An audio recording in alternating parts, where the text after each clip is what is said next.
Welcome, Rotarians and guests. You guys are chatty this week. You've got like lots of warnings and everything. Meeting 5473 is coming to order now. Wow, that was awesome. Thank you, Jeff Poley. I missed you last week. I bet you did a great job supporting Matt Breaker. Matt, thanks for filling in last week. Everyone did a great job with Matt. We loved him. All right. Thank you so much. Today's greeting line was San Jose State University Committee. Go Spartans.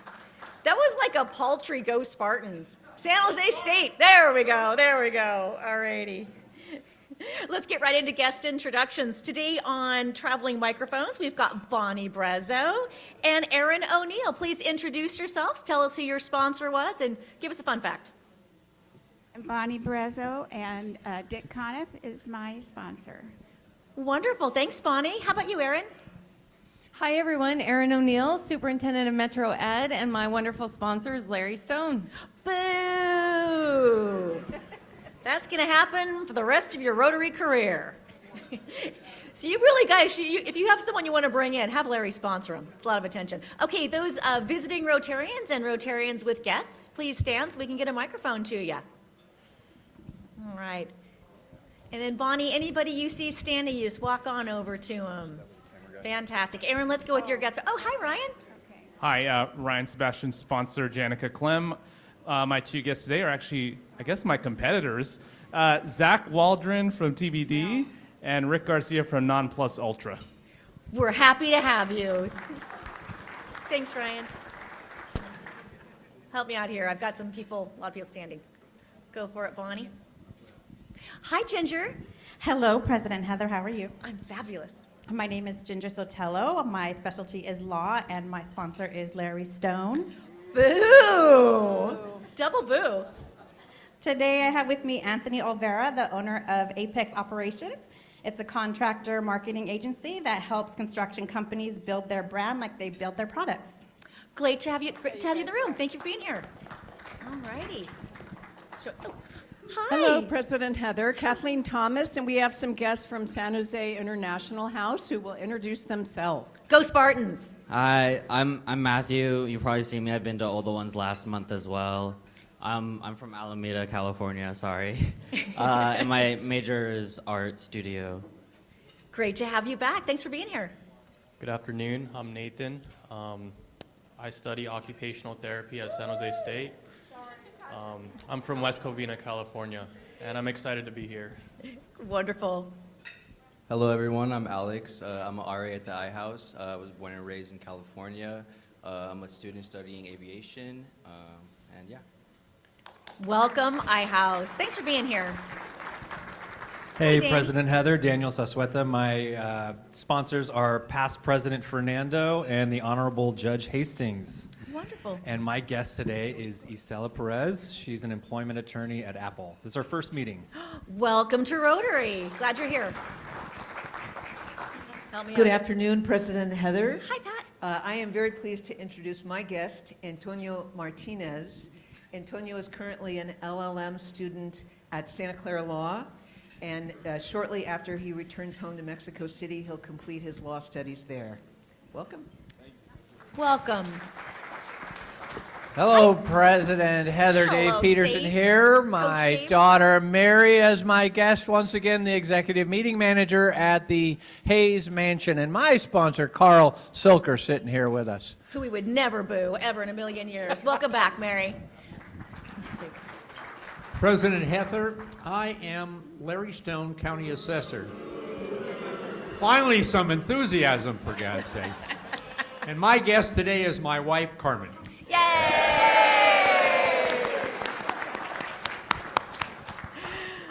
All right.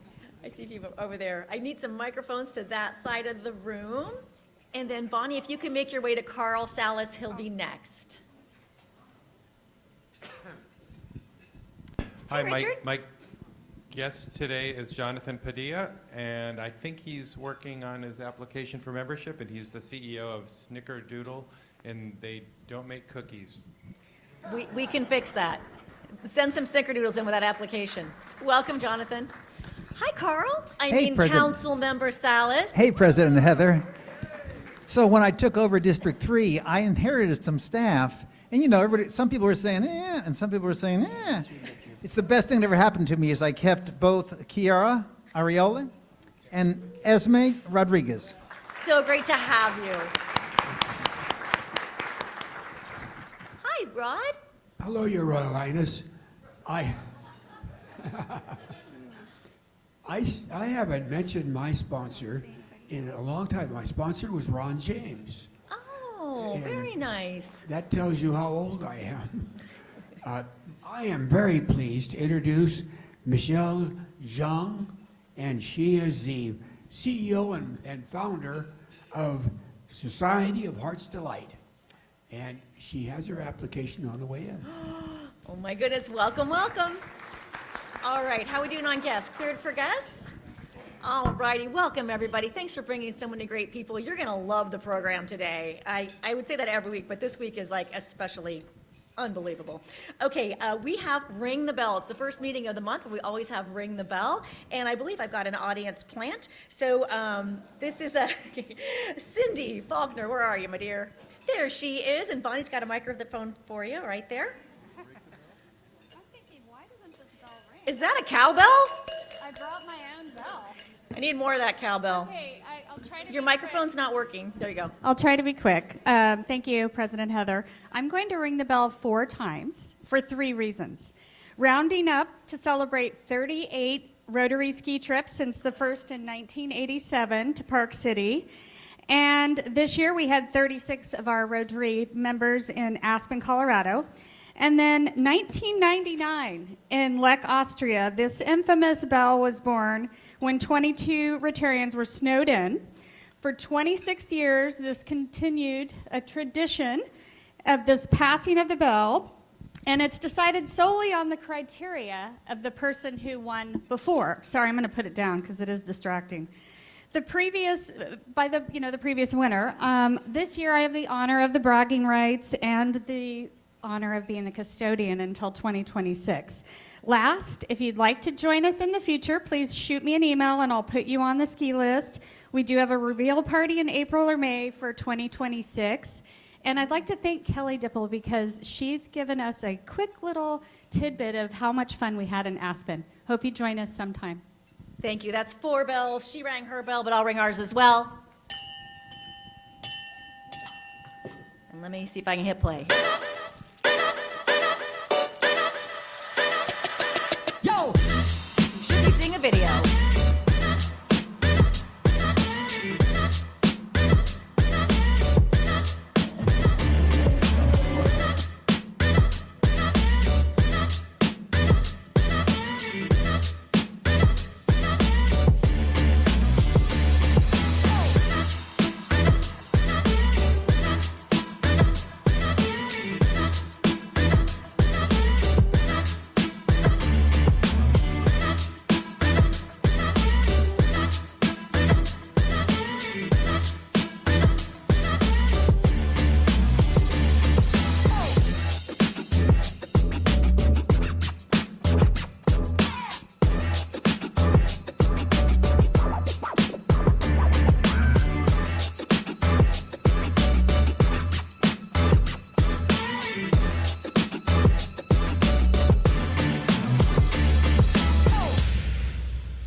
Wonderful. Thank you so much. That looks more like a drinking committee with a skiing problem. All right. Ring the bell. Kirk, please. Yeah, hi, President Heather. I would love to ring the bell once for my youngest niece, Kaylin. Her Homestead High School girls soccer team is back-to-back CCS champions. Wow. We're Caitlin. Matt Bell for a bell. Well, good afternoon. I have kind of an unusual ring the bell. I'd like to ring it twice. It's connected to our guest, Ann Ravel. Her husband, Steve Ravel, is a renowned adoption attorney, and he did both of our daughters' adoptions, one 25 years ago, one 19 years ago. And I just want to, in his honor and yours, say thank you. Two rings, please. Beautiful. What a tribute. Thank you, Matt. I've got one for Dave Peterson over here. For those of you thinking about ringing the bell, don't be shy. This is where you share good news, great news, something you're having trouble with, even just a mild celebration. Hey, I just want to ring the bell one time first for David Heindel, who was here for me with the Santa Teresa Interact last week, covered for my absence on that day and introducing all those great kids. So thank you, David, for that. And the second bell for Randy Zeckman, who was shown in those pictures there from the ski trip, having broken his arm on day 1 or 2. I'm not sure of the story, but he has a whole story behind it, which I enjoyed with some whiskey the other night. Thanks. Thank you so much. 2 rings. Hi, Dave. Hi, I want to ring the bell twice. I'm ringing the bell for my daughter Mia, who's graduating from the University of Michigan in less than 2 months and achieved her dream of being accepted to vet school and will be attending veterinary school in the fall. She's making up her mind right now, probably University of Minnesota. Fantastic. Thanks for sharing that great news with us. 2 rings. Fernando. President Heather, with the weather, I want to It's ring raining, guys. 2 bells. One for my grandson, David Charles, who is a freshman at Northeastern in Boston, and once for my granddaughter, Carolyn, who's a junior at NYU. Fantastic. Thank you so much. 2 rings. Hi, Anna. Hi, President Heather. I would like to ring the bell twice for my new massage therapy clinic that opened last Wednesday. We had our grand opening, and 1 ring for the acupuncturists and 1 ring for my massage therapists. I am Thank so you. glad I gave you my number. Hey, President Heather. I have no empathy for Randy Zeckman, but I do want to ring the bell once for Kathleen Thomas for her wonderful leadership on next week's ELC beginnings. Wonderful. I love that one. Extra loud ring for that one. And I believe we've got Carl. Hey, Heather, I want to ring this is a little odd, but I want to ring the bell for the one table that's empty here today. It's reserved for Red Badge members, which means that they're doing what they should do, which is sitting with all the people who aren't Red Badges. Oh my gosh, bravo. So I don't think we should have this table. That is I love that. And thank you, Tim and Steve. You're doing such a great job shepherding through this amazing class of Red Badgers. I believe it's over 50 strong. All right, all clear with Ring the Bell. All right, next, I cannot wait to bring up Brian Adams. I believe you've got some Academy. He gets walk-on music.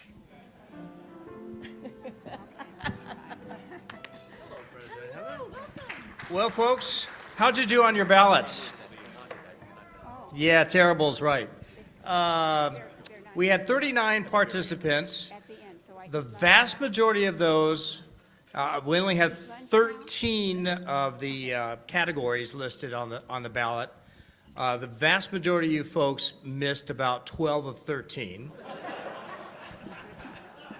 Some of you missed, 5, 6. Some of you missed a couple. One of our members is the person who wins the grand prize this year for having only missed 1 of the 13 categories on our Rotary ballot, and that is Mr. Sal Pizarro. Sal, come on up.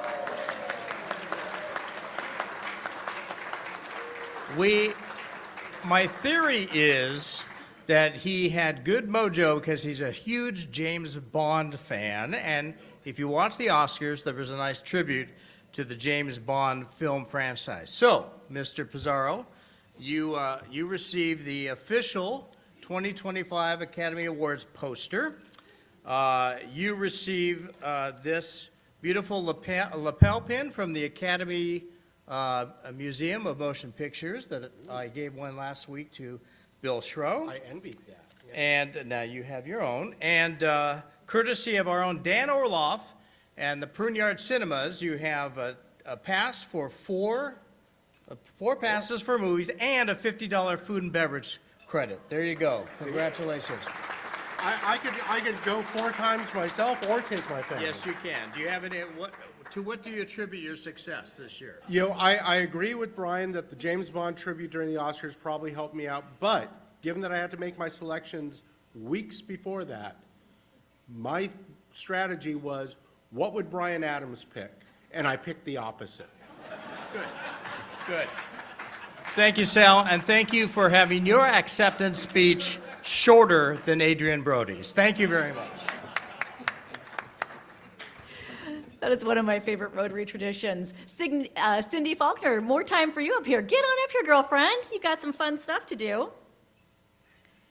Today, we're going to be talking about the blind wine tasting. I'm a little terrified because, I'm not good at this category. Hello, everybody. You probably saw us in the lobby selling tickets. We are thrilled to announce this year's blind wine tasting fundraiser at Joseph George. It's April 10th from 5:30 to 7:30, a night of fun and creativity, fine wine, giving back to the community. You'll enjoy the incredible wines from Bert, of course, but also mouth-watering gourmet bites from culinary and hospitality team. How does it work? You'll be grouped into 15 teams of 4 to taste, smell, and guess the grape variety. Then after we will crown that best tasting team, we move on to a surprise finale challenge. I was asked if it was poetry. No, Matt, no poetry. It's going to be a surprise, so not as crazy, but just as fun. Tickets are a minimum $100 donation, 80% deductible, and are limited to 60 guests. As far as I know, we're at about 47 tickets left right now. So register now using the QR code, and I screwed up. I didn't go through any of these photos. This year, we're turning the page, though, to a very exciting new chapter, and I'm thrilled to introduce our new Any Living Thing subcommittee. This subcommittee is joining forces with the Britt George Foundation and our very own Rotary Foundation for annual giving. We cannot wait to get to work. With your participation, we can all do more together. Now let's hear from Bert all about some fun. Thank you, Cindy, and hello, everybody. So I never ask for anything. And when the committee came up to me and Cindy and Kay Walker and said, we'd like to help with Britt's foundation, my daughter Britt, of course, we lost her 10 years ago, I was thrilled. So this is going to be a great event, of course. I might up the wines a little bit now that you're helping my daughter out. Just kidding. But we do have a good time every year. It's always sold out, and it's hysterical to get a bunch of people together. It is classy, but it is not, it's not real serious. We really have a good time, and we're going to have a little fun here in a minute. But one of the things that we have done, and the committee Cindy's talking about, is for the past 30-plus years, we've helped the little Joseph George Middle School in Alum Rock. And as a family, we've always done these barbecues, and during COVID, we couldn't do the barbecue, so we gave a bunch of gift cards out. And the money that we're raising is going to go toward helping them.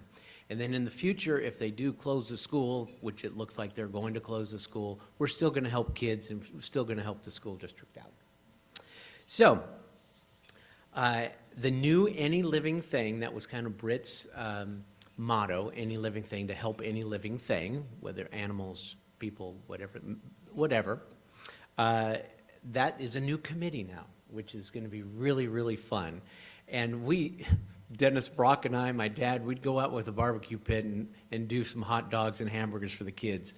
I can't even imagine what we're going to do in May with this group, this gourmet group.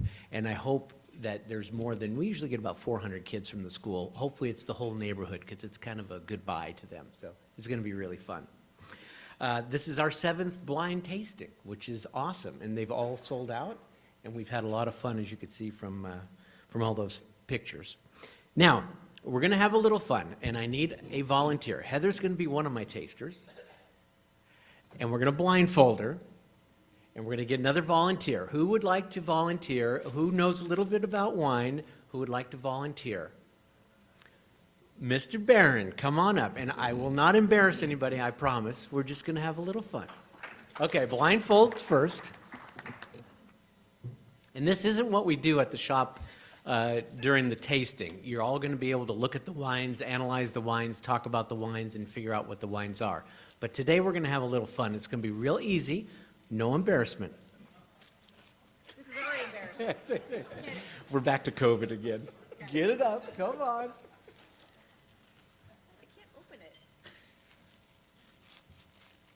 Don't use your teeth. Perfect. You bought a mattress. I sure did. They didn't actually sponsor, so they write me a check. I'm not getting their name up here. Oh, good. There you go. Okay. All right. Can you see anything? Good. No, I'm good. All right. So we've got 2 glasses of wine. We're not going to say if they're white or red, right? And we're just going to talk about it. And I'm going to give you some tips. So, Heather, here's the glasses of wine. All right. So, just like in magic, there's some tricks of the trade that we cannot divulge. But because you're all my friends, I'm going to divulge some things about tasting wine that are going to help you the rest of your lives. This is going to change your life when you sit down with friends and you talk about wine. So here's what it is. You know that senses, the smell, the sight, you could tell a little bit about the wine from those things. But one of the things that we don't talk enough about, but we do inside the wine business, is your ears. And did you know that that is one of the senses that can really tip off what you're actually tasting? Did you know that? Well, we're going to find out right now. Both of you put your wine glasses up to your ears. Sounds like the ocean. Oh, it sounds like the ocean. Okay, well, there you go. So using your ears, here's how this works. You could tell if the winemaker uses brand name Q-tips or just those real cheap brand off type of Q-tips, you know, swabs. You can also tell, because music's a big part of wine, was the winemaker listening to, I don't know, his little iPods? Was he listening to maybe some beats by Jay-Z or whoever does Dr. Dre beats? Or were they just like hearing aids? What do you think? What are you thinking? Now, if you really listen close, you can hear the squeal of the little grapes when we crush them. Can you hear that? And every grape has a different squeal, and it tells you what it is. Is it Sauvignon Blanc, Cabernet? What is it?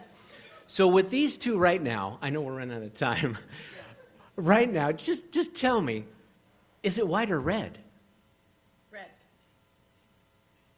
Annie Green Springs. Heather is correct, and she wins. And you can actually drink the wine.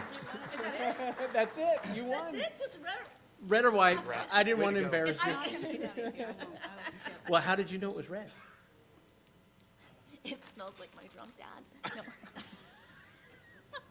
Thank you. Off mic. That's how we know.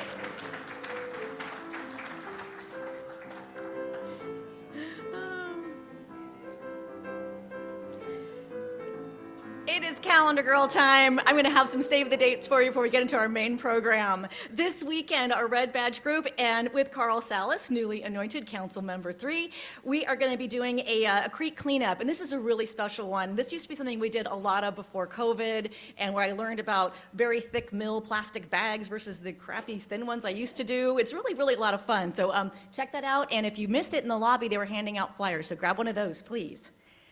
Kaleidofet is coming up on March 29th. You're going to want to grab your tickets for that one. There are already over 300 guests. I am very happy about this. Thank you, Kaleidofet Committee. Thank you so much. Save that date.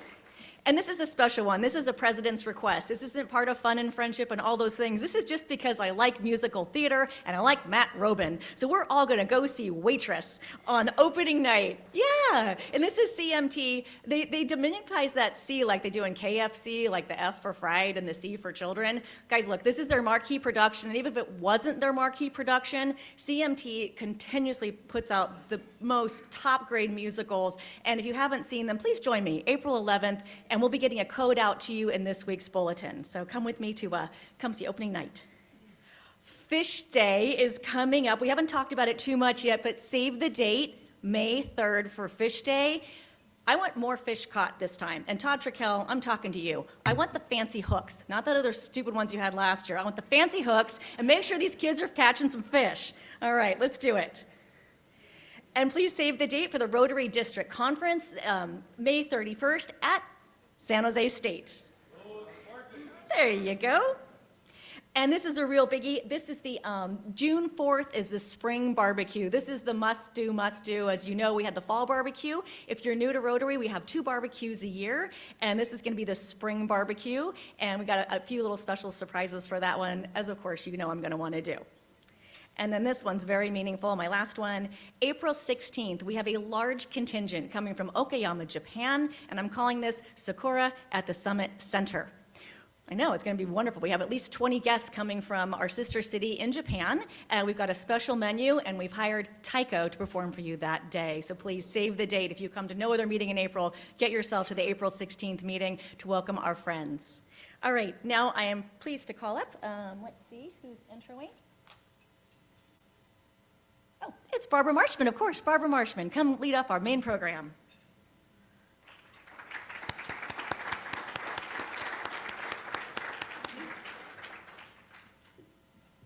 Oops. Perfect. I'll get out of your hair. Hi, everyone. I am pleased to introduce Anne Ravel as our speaker today. Anne is a legal powerhouse whose career has been dedicated to public service and ethical governance. Anne was appointed by President Barack Obama to serve as vice chair, then chair of the Federal Election Commission, where she served from 2013 to 2017. At that time, she received unanimous confirmation by the Senate. Prior to that, Anne served as the chair of the California Fair Political Practices Commission, an appointment by Governor Jerry Brown. Today, Anne will talk with our own Barbara Marshman, former editor of the San Jose Mercury News editorial page, about the advancement of human rights laws in Mexico and criticism of the United States for its lack of commitment to these international agreements. Now let me turn us over to Anne and Barbara. Thank you.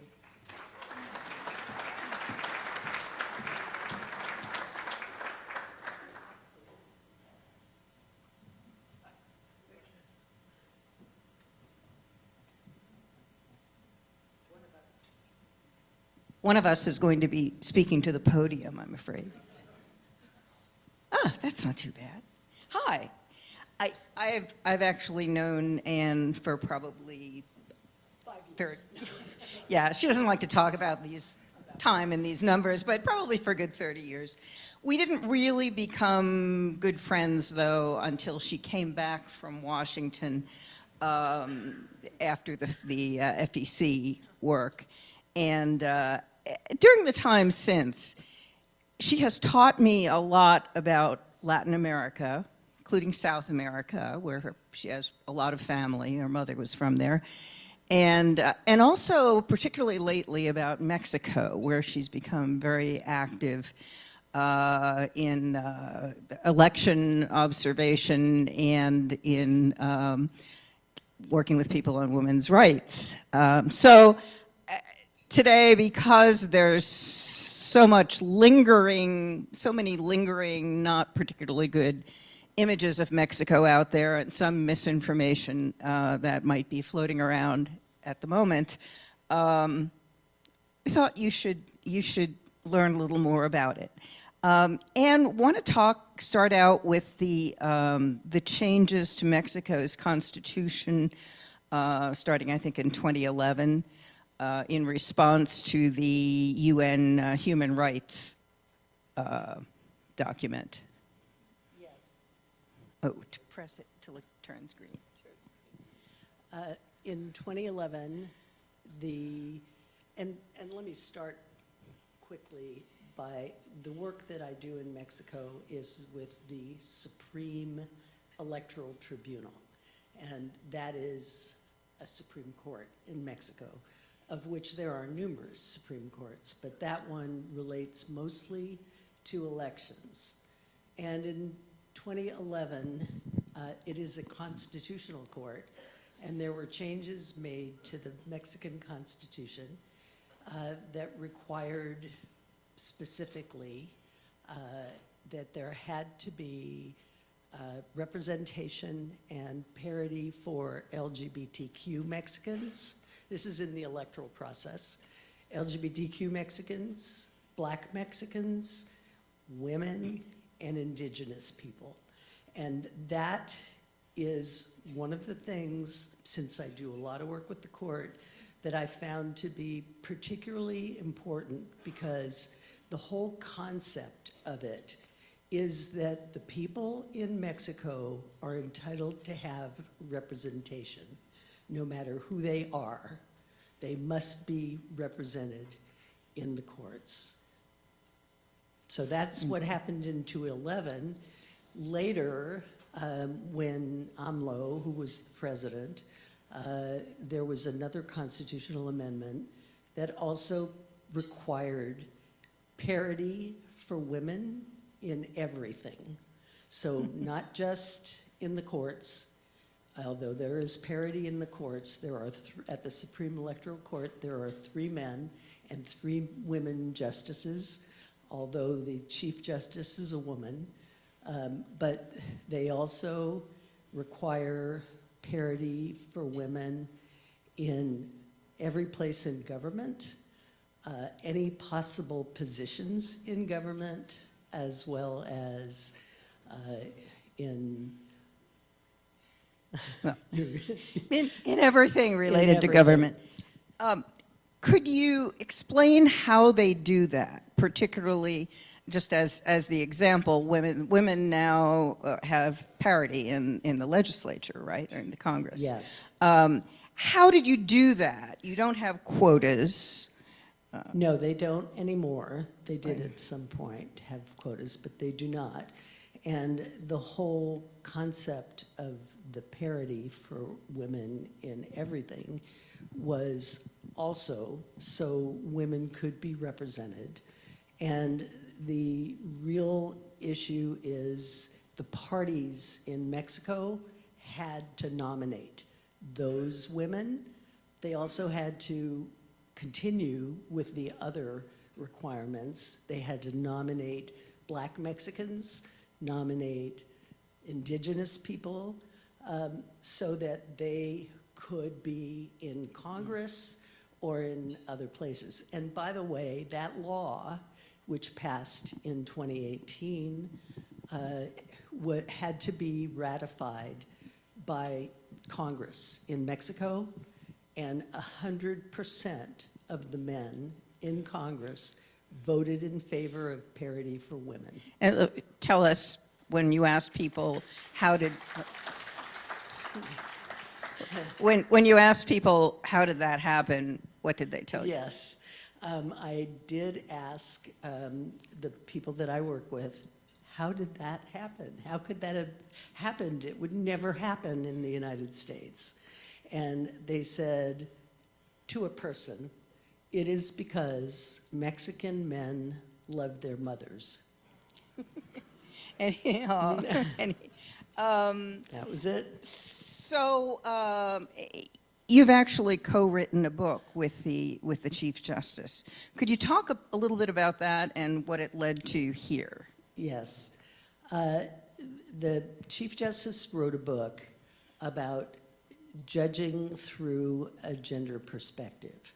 And the whole idea was that women in Mexico could have fair treatment in the courts, so that the people who are making those decisions would have to have training that would be sufficient for them to understand the kinds of differences between men and women, either in the workplace or because of violence against women or various other reasons, that they needed to have training in the courts to require that sensitivity.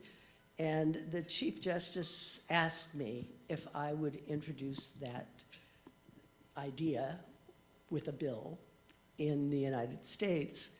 And I said, well, the Supreme Court is never going to support this, because they will look at that as a quota, which they have struck down, and also affirmative action, which they have struck down, even though Ruth Bader Ginsburg wanted them to do it, which was actually sort of funny, because then we were in Guadalajara, that has a big book fair, and talking about the book that she had written, and she had asked me to write part of it. And I was discussing this when I was there in Guadalajara, and 2 Mexican men came up to me and said, "What's happened to the United States? And where is Ruth Bader Ginsburg when you need her?" She hung around as long as she could. As she could, yeah, she did. But so that was the rationale. And as a result of that, I did write a bill because I talked to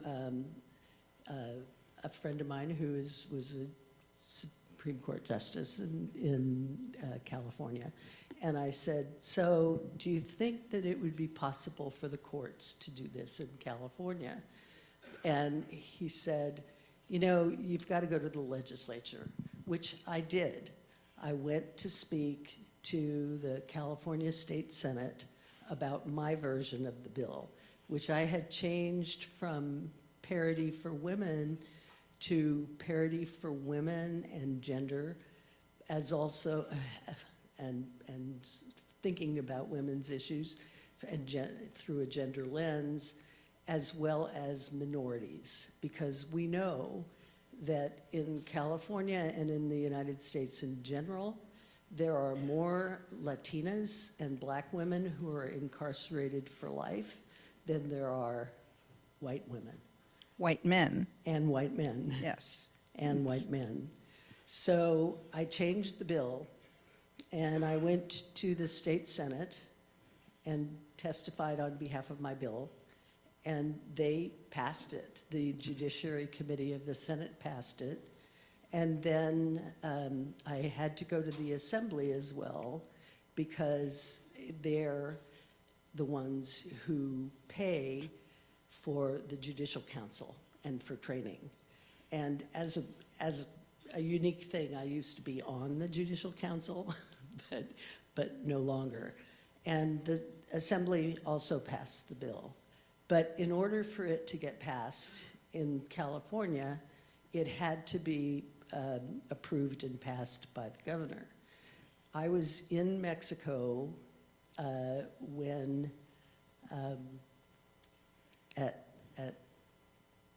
I was there. They asked me to not just observe the electoral process when the president, Claudia Sheinbaum, was elected to the office of the presidency.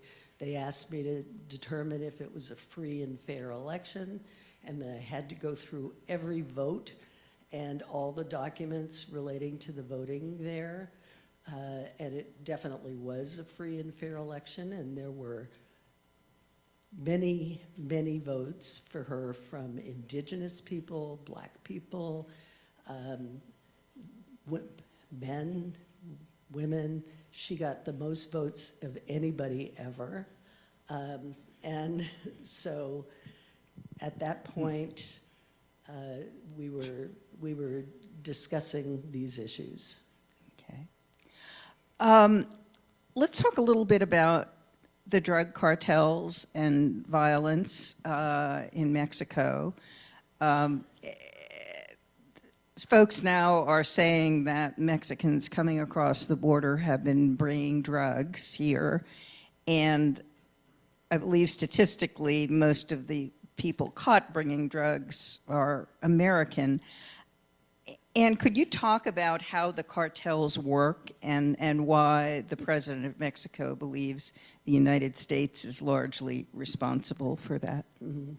Well, number one, the number of the people who do come across the border are about 70% of the ones who get paid by the cartels, who are Americans, and they bring the drugs. And the president, and I had a conversation with her about this, she said, you know, there's a real problem in the United States because Americans have drug problems. They have addiction problems. Mexicans do not take the drugs. It's always going across the border, and the Americans who are getting paid by the cartels are the ones who are bringing it mostly to the United States. And the gun And factor? the gun factor is a huge factor in Mexico because Mexico has no gun manufacturers at all. They do not have any stores where guns are sold in Mexico, anywhere in Mexico. And the president asked Congress if they would please not allow any weapons to be sold to Mexicans or to the cartels. And Congress refused to do that because we know Congress gets their money from gun manufacturers and from the NRA. And so they refused to do anything to help with Mexico. And that is the major concern from Mexico, because they themselves do not have guns. Yeah. And there would not be that violence that occurs in places in Mexico if it weren't for that. You know, I thought there was, is that a clock back there? How, okay. Are we done? We're at 4 or something. We're at 4. I don't know. Don't watch that. What am I doing here? So, Well, let me abortion. add one thing. Okay. Because there has been litigation on the gun issue with Mexico. Mexico sued the United States. And as it turned out, there was an appellate court decision saying that that was problematic, that they were going to continue in the United States to sell weapons, even though they shouldn't. And that case is also going to be decided by the U.S. Supreme Court in October. They're going to have a hearing on it. Yeah, I doubt that. That would be a tough one to pass. It will be a tough one, It's, but they're going to do it. Yeah. Obviously, a lot of what's happening in Mexico is counter to the trends in this country now. So the title of the speech is, would Mexican democracy work here? I think we all agree the answer is not now. So we're not, talking. But it is very interesting the way it's transforming Mexico. Let me just mention abortion rights. We think of Mexico as being a largely Catholic country, although I think that has changed a lot. And that too is in the Constitution. But yeah. Abortions for women are absolutely legal. Okay, and the violence against women laws. Men who have been convicted or found to have committed violence against women are... Yes, those men in Mexico are not allowed to run for office. Okay. Ever.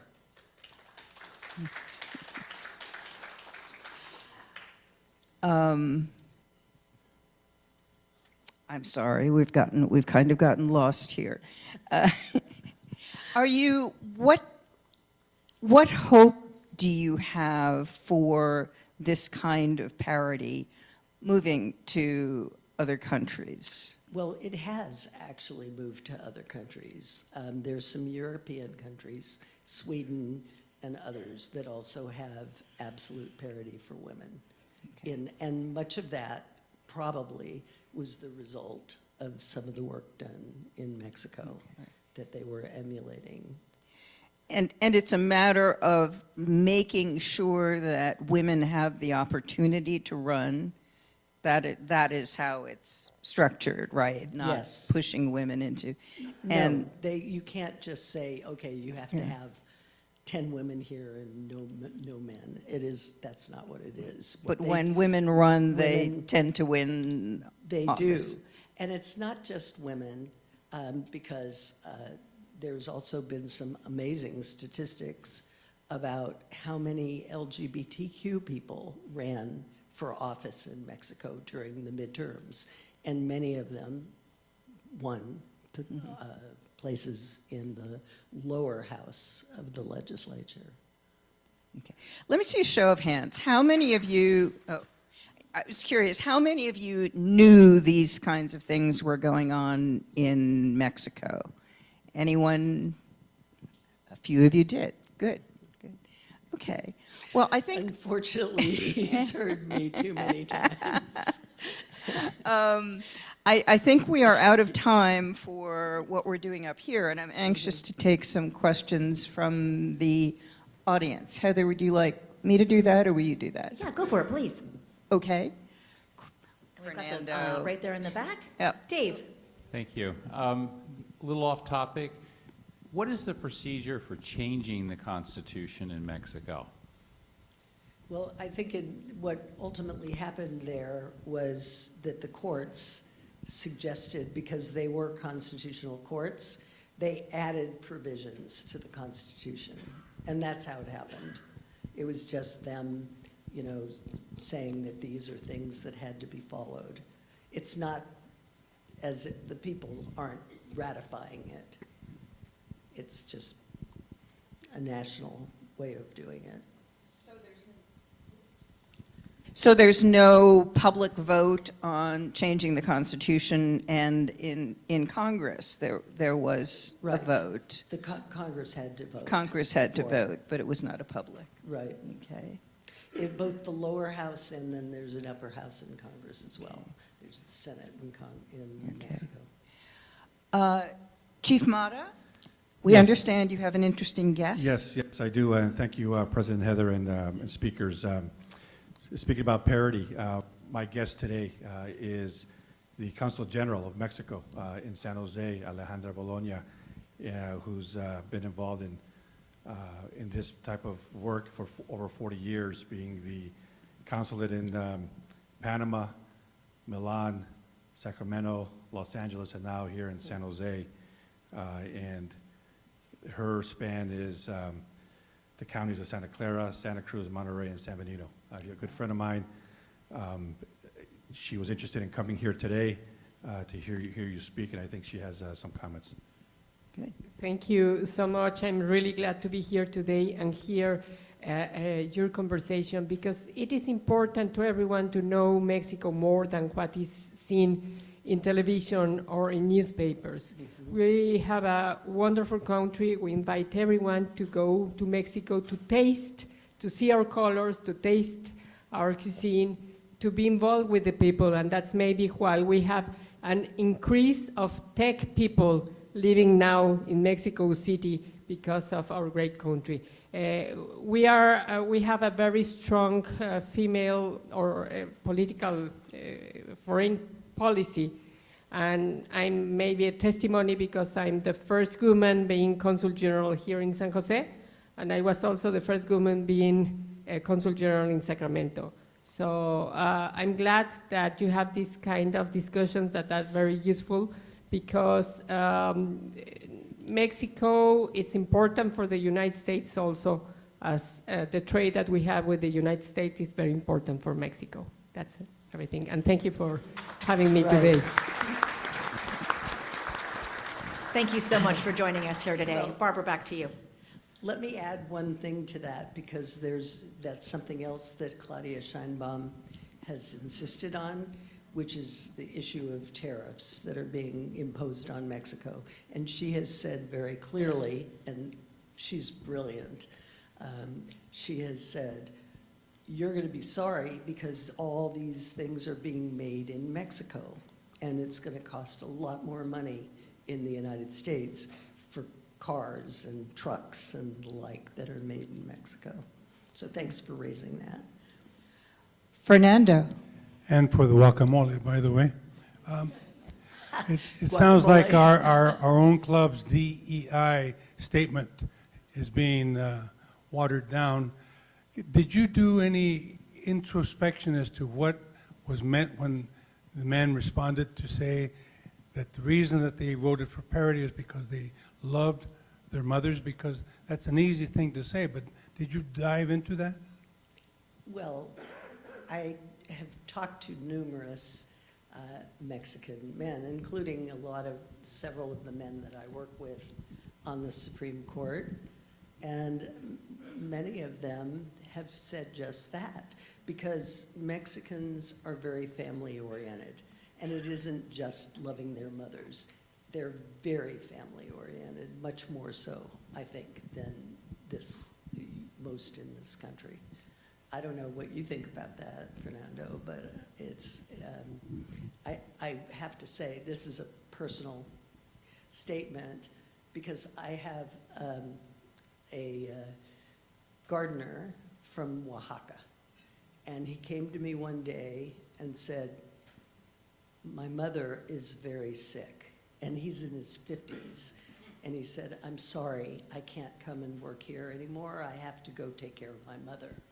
So it's something like that that really is persuasive about that sense of family in Mexico.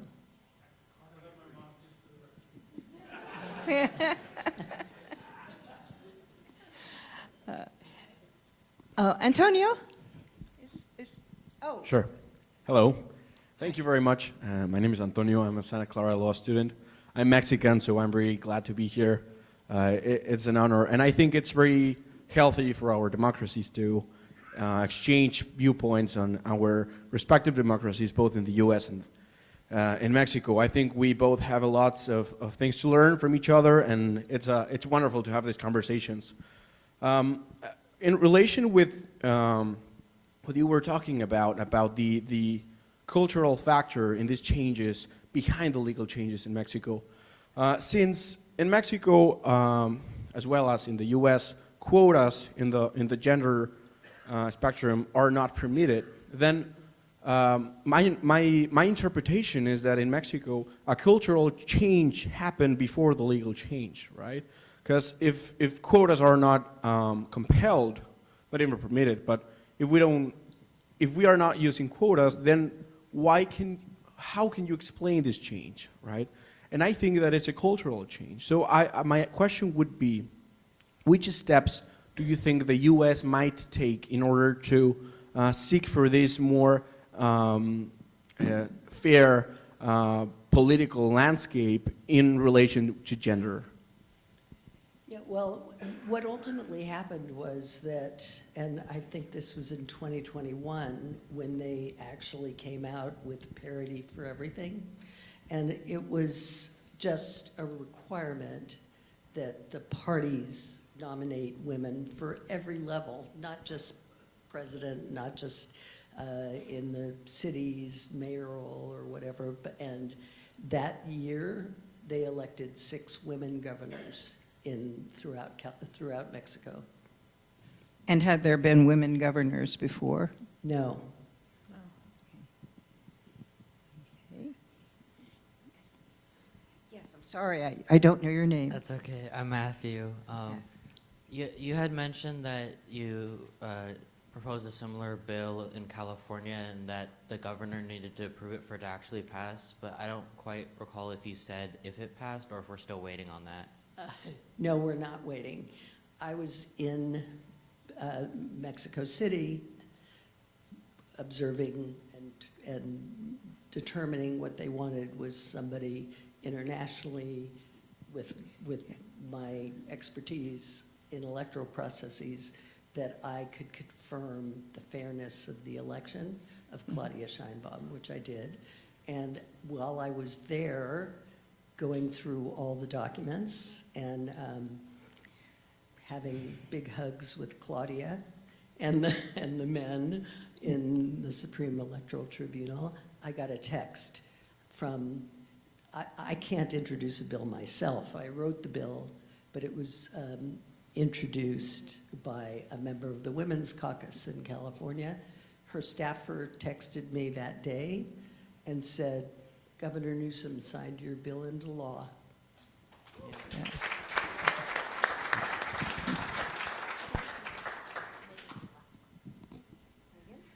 Hi, Megan Tennisgetter. Thank you, Ann, for coming to speak with us today. I'm curious, because of your activity on the FEC, what is campaign financing like in Mexico, and how does that affect the changes that they were able to make there? You know, campaign financing in Mexico there's a requirement that it has to go through the political parties. So it's party financing. It can't be like what we have in the United States, which is multi-gazillionaires spending billions of dollars. But the So cartels that's the do difference. put a lot of money into elections, don't they? I don't know that they do. I- I think I if they do, they have to do it through the parties. And I know they did when AMLO was running for office, because I had just come back from the FEC and I looked through the documents. I promise I won't look through all your documents. But I did look through the documents, and he clearly got money from cartels. Guys, what a fabulous presentation. Thank you so much.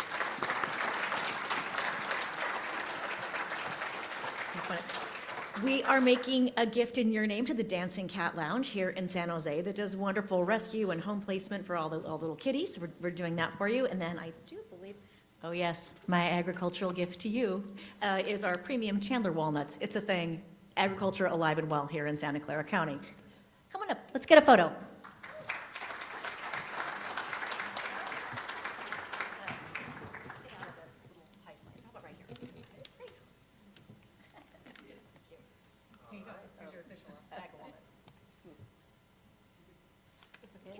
Get in here.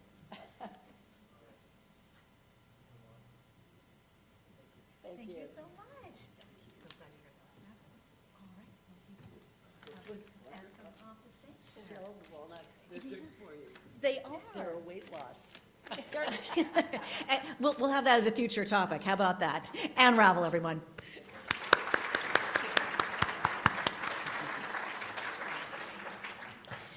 Next week, our speaker will be Tony Lamb, navigating the Shark Tank. And then final thoughts are brief this week. Don't forget that we have the creek cleanup this weekend. Read your bulletin this week to get all those save the dates in. We've got the fall barbecue. This is when the spring season really takes off like a rocket. Next week is ELC. So many great traditions happening here in the room. We're really glad you're here. We're adjourned.